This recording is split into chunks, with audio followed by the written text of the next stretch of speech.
कि अब फिर बार बार वही बात आई कि हम भी इनके ऊपर डिस्कस करें। हमने हालांकि क्लियर ये बात हम बोल चुके हैं कि भी पहले जब ये मीटिंग रखी गई थी, ये कमेटी बनाई गई थी, तो ये कहा गया था कि ये हमारे तीनों अधिकारी स्टेट गवर्नमेंट की तरफ से पहले से ही सभी आंकड़ों के ऊपर चर्चा करके आएंगे, लेकिन अभी भी वो उनका अधूरा रहा। बार बार उनकी तरफ से आया कि आपने जो आंकड़े दे दिए इसके ऊपर हम दूसरी मीटिंग करेंगे, लेकिन ये हो सकता है कि ये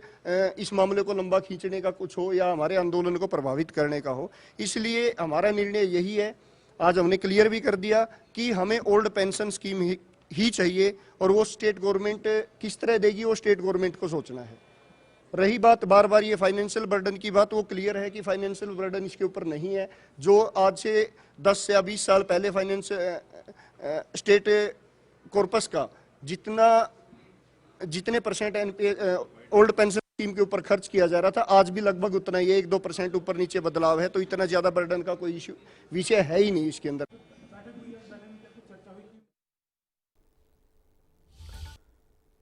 तो बेनतीजा बैठक रही। आज ओपीएस को लेकर जो संघर्ष समिति के प्रतिनिधि और अधिकारियों के बीच में बैठक चंडीगढ़ में हुई थी, वो बैठक खत्म हो गई और किसी नतीजे तक नहीं पहुंचे। इसी के चलते अब संघर्ष समिति का कहना है कि हर जिले में वो बैठक करेंगे और बैठक के बाद आगे की रणनीति पर चर्चा होगी और फैसला लिया जाएगा कि आखिर आगे क्या कुछ करना है। पुरानी पेंशन बहाली को लेकर साक्षी शर्मा ज्यादा जानकारी के साथ हमारे साथ जुड़ गए। साक्षी, आज की बैठक बेनतीजा रही, वजह क्या रही कि सहमति नहीं बन पाई?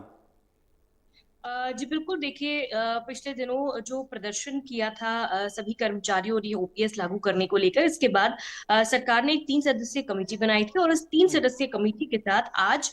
जो मीटिंग थी वो निर्धारित की गई थी। ये जो कमेटी है इसकी अध्यक्षता हरियाणा सरकार के चीफ सेक्रेटरी संजीव कौशल की अध्यक्षता में कमेटी बनी थी और पीएससीएम वी उमाशंकर और फाइनेंस सेक्रेटरी अनुराग रस्तोगी इस कमेटी के मेंबर्स थे। आज इन तीनों के साथ ही जो पेंशन बहाली संघर्ष समिति का प्रतिनिधि मंडल है उनकी मुलाकात हुई और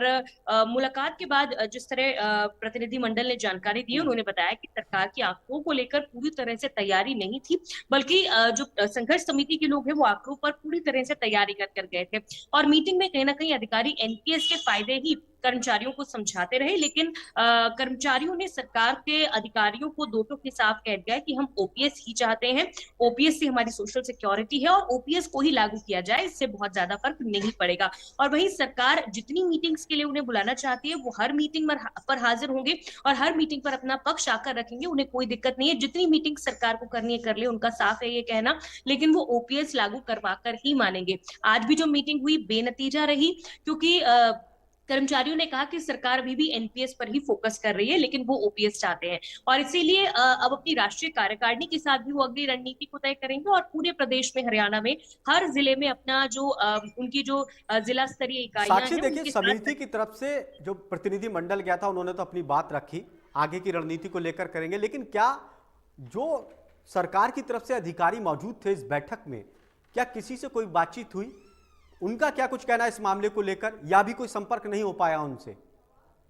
जी देखिए, अधिकारियों ने तो अब तक मीडिया से बातचीत नहीं की है हालांकि, लेकिन जानकारी जो हमारे सामने अभी है वो सिर्फ जो कर्मचारी पेंशन बहाली संघर्ष समिति के जो कर्मचारी है प्रतिनिधि मंडल है, उन्होंने जानकारी साझा की है और मीटिंग के संबंध में उन्होंने यही बताया कि सरकार अभी एनपीएस पर फोकस कर रही है, लेकिन वो ओपीएस को ही लागू करवाना चाहते हैं और इसको लेकर आंकड़ों की जो स्टडी है, अगली कई मीटिंग्स भी होंगी, अगले हफ्ते भी एक मीटिंग जो है वो शेड्यूल की जा सकती है। आज जो आंकड़े कर्मचारियों ने अधिकारियों के समक्ष पेश किए हैं, उन आंकड़ों पर भी अधिकारी जो है विचार विमर्श करेंगे, अपनी रिसर्च करेंगे और उसके बाद फैक्ट फाइंडिंग के बाद एक और मीटिंग जो है इस कमेटी के साथ अगले सप्ताह निर्धारित तो की जा साक्षी, सकती क्या माना जाए कि जल्द ही दूसरे दौर की बैठक भी हो सकती है? जी बिल्कुल, अगले हफ्ते, अभी इसकी डेट नहीं दी गई है, लेकिन संभवतः अगले हफ्ते ये मीटिंग हो सकती है। चलिए, बहुत बहुत शुक्रिया हमसे बातचीत करने के लिए। काफी अहम बैठक थी और उम्मीद की जा रही थी